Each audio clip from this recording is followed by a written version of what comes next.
Hi everybody, thanks a million for joining us. So today I'm delighted to be joined back again by Corinne. Corinne, thanks a million for joining us. Thanks for having me, Una. No problem. So, Karina is a life and an energy coach. Some of you may have seen already our initial webinar with Karine a few weeks back, where we got lots of useful tips and tricks for parents and for teachers and for anybody in general looking to maybe make some changes or figure some things out. Today we'll cater a little bit of our content towards Dyslexia Awareness Month. So obviously October is Dyslexia Awareness Month, where we're kind of advocating for people with learning difficulties, maybe not even just specifically dyslexia as well. So dyslexia, autism, dyscalculia, I feel like personally for me, they could all be kind of brought up a bit more awareness all at the same time. But obviously, this timeline is catered particularly towards creating more light on dyslexia awareness. So we'll talk a little bit more about that throughout the webinar. If you want to give us a little bit of background for some people that might not have seen our other webinar, or just people that are coming at this for the first time. So, hello everyone. I'm Karina, and thanks, Una, for having me on. So, I do life coaching and I do energy healing. So, I do Reiki healing with my clients. I work one to one. I work in group settings. I've gone into schools and I do programs for corporate companies, and I love it. So, I have a diverse of different individuals that I get to meet in a daily, and no one person is the same, which I love because there's no set guideline for it's being able to vary it around what suits that person. So when I work with my coaching with my clients, it's all around like mindset. So we work through the beliefs, we work through the values, we do some inner child work, and I do neuro-linguistic reprogramming, so the mind body connection. So that, like, if somebody's looking to build confidence, or like there's many different areas that I'd work with. And then the energy healing is the stuff that we don't get to see, so our inner world, creating more harmony and balance, so that we feel that kind of connection to self. So when our inner world is harmonized and balanced, our outer world feels harmony and balance. So yeah, that's the bit of work that I do. So, and I love it. Thank you. Great, thanks, Green. You're very good.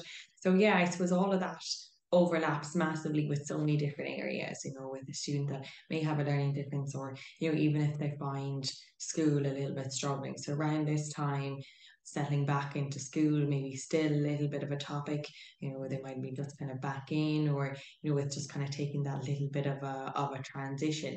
Maybe around that piece first, Green, either for students that have difficulties, or, maybe finding that transition difficult. Any things that you might suggest for a student that can, help them a little bit more on their day-to-day school journey? I suppose what I find great is just taking moments, each day, just to kind of recenter and reflect, how am I feeling in myself, little kind of check-ins there. I think they're powerful ones, that I'd say I'd use with my one-to-one clients. I've been using it in the schools, because when we are checking in, or as I say, our body holds so much wisdom. So it'll let us know what's going on if we're feeling maybe a bit of tension or feeling a bit overwhelmed, like that, getting back into school now again and adjusting. Then we can see, okay, what do we need here to help ourselves? What does that look like? A student might find taking a few moments of even breathing consciously into the body, because we tend to, like that, we forget sometimes that we're breathing because we're so used to in and out. And so like that, when we take a few moments, what I like to do, a little grounding exercise, is to place 2 feet firmly on the ground, feel your connection to Mother Earth, and she's very renewing and realigning, and just consciously breathing into the body, just being aware of the in breath and the out breath. And then when you're in that kind of zone, then you're nice and present and you're nice and calm. And you might say, on my exhale, I'm releasing any tension, any heaviness, anything from the day, maybe that's bothering me, I'm letting it go. I find that one powerful. Maybe bringing in an affirmation like, I am safe, it is safe to be me. I love all these kind of ones. Another good one to bring us into the present moment, because I think a lot of it is, we feel our anxiety is, preempting the future. What will tomorrow be like, in school now, and how am I going to adjust again? So coming back to the present moment, you might list out 5 things you can see in the room, 4 things you can touch, 3 things you can hear, 2 things you can smell, 1 thing you can taste. I find that a great grounding exercise as well. Again, it's just taking you out of the mind and into the body, and like that, just getting a little bit more awareness. And if there's a bit of anxiety, what a lovely, a quick one as well is running the wrists under a cold tap. So it's great when it Yes. keeps bringing us back into our body.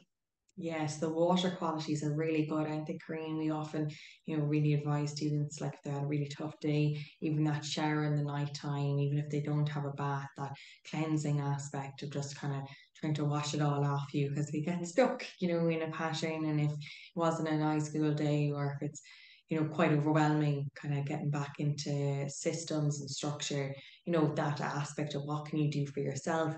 And I suppose, Corinne, when things get a little stuck, so when students, maybe even the exam year students now that, are feeling kind of overwhelmed already, they've already maybe had a few of their talks about how they need to get themselves on the path and on the road.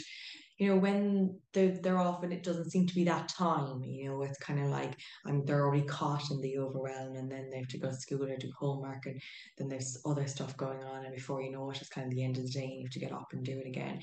What might you suggest? And even for a parent as well, God, totally, like, that time is of the limiting essence. How do you feel like some of these techniques can be incorporated into either activities, or how important is it to prioritize these activities instead of, the five things that were on the to-do list? Yeah, 100%. Like it's, a lot of people would say, I haven't got enough time, or where am I going to fit it? I think a lot of it is finding a ritual that works for you, trial and error. It might be first thing in the morning before leaving the house. You could be doing your conscious breathing so that you feel that calm before you're heading into the day, into the school day. And the parent doing it with the child as well, because it's a lovely bonding exercise as well. And like these things can be done on the go as well. So in the journey to school, you're saying the affirmations in the card, even together. I am safe, it is safe to be me. Just reminding, because when we're reminding the subconscious mind, it's like a filing cabinet. So it's storing it away as truth. So like if we're telling ourselves, things like, and we often say, I'm not good enough, or things are going to go wrong, I can't. The subconscious is taking it as truth, and it's looking for the obvious thing to implement it then. But if we start feeding it, like that, I am calm, I'm centered, I'm capable of handling anything that lies ahead, reminding ourselves that we can, then we're changing that vibration to be more in alignment, to bring in the more calm and day and more clarity, because that's a lot of it as well, is when the mind is calm, we're a lot more clear on our choices. And, like that now leading into the day, the school day, we don't feel as overwhelmed because we've kind of almost taken a step back. Very much so, yeah. And it's about, I suppose, trying to see things as, the usual, this too shall pass, and these don't last forever. And, it's very unfortunate that some students, and many of them, I'm sure, have very challenging learning environments and learning experiences. And, kids that have a different way of learning often have a daily battle. I myself did, every day really to some level had some bit of a struggle, because I was very academic driven, and you'd go into class after class, particularly in secondary, and just be like, oh my God, how are you going to learn all of this? And B, by the end of the day, how much of it you'll even know and remember is a fraction compared to other people. So I suppose that self-esteem element and confidence element naturally gets worn away, no matter if you're, the most confident and resilient person ever going in. So over time, that can get eradicated quite quickly, and I would experience that myself and would have seen that in other students. But as you said, it's about trying to, I suppose, be, I suppose, more present, really, in a sense of not trying to progress and project all of the, oh my God, like the school's going to blow up, because you're in that kind of fight or flight state Yeah. very regularly. And, it's kind of like a constant, how do I get out of here? For me, it was a real strong essence in secondary school. I moved a little way through, thank God. That was a little bit easier. But my first secondary school path was a very, very challenging journey. And it was something that, I just consistently, in second I got in, I literally always wanted to leave, and that was a really big struggle, both mentally and physically then, because I ended up literally making myself sick because I was so anxious all the time about being Yeah. in there. And we would have a lot of kids that would really not settle into a school setting, or would, be so worked up all the time, or their sleep would be affected. And anything probably you suggest, Corinne, on the sleep aspect, that wind down side for students that has learning difficulties may often be a massive challenge. We find they either go two ways. They're either so exhausted from trying to learn that they'll just automatically knock out and they could like fall asleep anywhere, or the other side, they've been so wired that they're trying to learn so much, they're in that overtired kind of cranky state, and that wind down is difficult. Anything that you think that might be able to accelerate that process a little easier at the nighttime zone?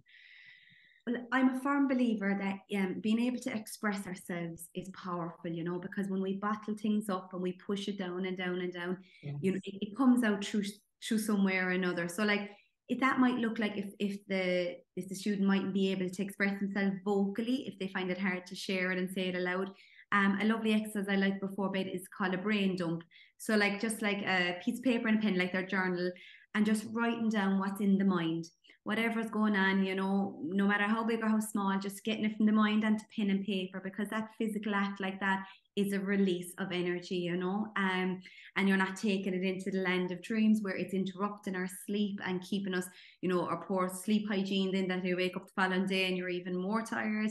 And like that, like just definitely screen time as well. Yeah, just decreasing it earlier in the evening, just so that that attention isn't just kind of up in the kind of on that fight or flight, as you mentioned, or bringing in like something like a gentle kind of a short meditation practice or soothing sounds, something that's going to allow the body just to drop in and start going into that state of deep relaxation. Completely. Yeah, that's great, Karina. Yes, very much so. The screens is a never-ending battle, I'm sure, for many parents tuning in. But also the environment, I think that that's really, really important. We do a lot of work with kids about trying to, as best as possible, not always feasible, but having their desk and their books outside of their bedroom, so that, their bedroom is a place then of rest and rejuvenation, and ideally limited technology as well in the room, so that it has a calming effect, so it has not only safe space set up, but also has kind of limited activation, let's say, intensity in the brain, so that it kind of has that natural wind down. So colors and creating that environment might be very useful as well for students.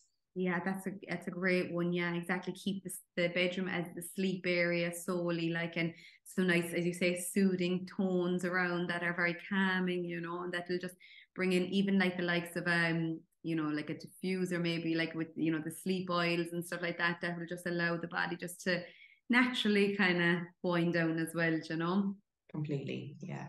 And it's not just saying there as well, as you mentioned before, we all have, you know, positive and varying ranges of emotions. So we like to put the other ones in the negative box. Like I feel like school is often positioned as, well, okay, if you're not fully happy and content in it, there's a lot of things that we need to change. And look, most kids will, have ongoing battles, regardless, and it's a learning curve. You go into school to learn and evolve and develop, and both academically and socially. So that there will be challenges and there will be things to face, no matter how amazing that the school is and how perfect the teachers are. And every kid would have their own journey, but it's, I suppose, by trying to reevaluate then as to what are the core issues, and can they be slightly changed, or how long might it take to change these, and then if there's still reoccurring patterns.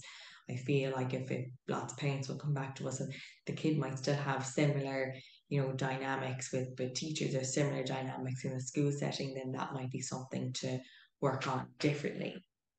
Yes, yeah. And that's it. Like I think even the likes of, keeping even a journal kind of going, that, what was working one day, what wasn't working, how was I feeling this day and what was I doing? Just like a little record book, you know what I mean? So it's time for reflection and to see what is serving you and what isn't serving you, and like that, like to be able to reassess and address it then going forward. Completely. Yeah. And it's so great at that age, Corinne, to be like in your teenage years, to get a little insight into, and take some time to do bits of those. I think we think as adults, like, every second of the day is like, oh my God, especially when we have lots of other things going on.